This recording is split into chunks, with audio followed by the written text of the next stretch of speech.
How to fix Instagram Reels lag. And this short video, I'm going to show you troubleshooting steps for you to be able to bypass this kind of issue if you're trying to scroll down videos on your Instagram Reels and you are experiencing lag. Now, when it comes to this is most probably coming from your internet connection or your data service. So if you're currently using your Wi-Fi, make sure that you have at least a maximum amount of signal bars, or you can even try to run some speed tests first before relaunching Instagram.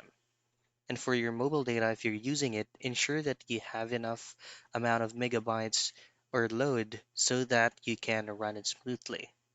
Here's gonna be your last resort.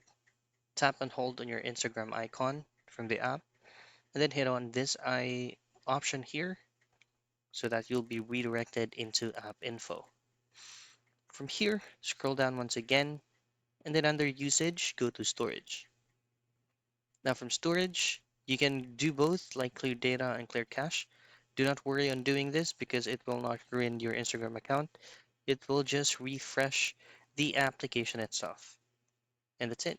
That's how you fix Instagram Reels lag.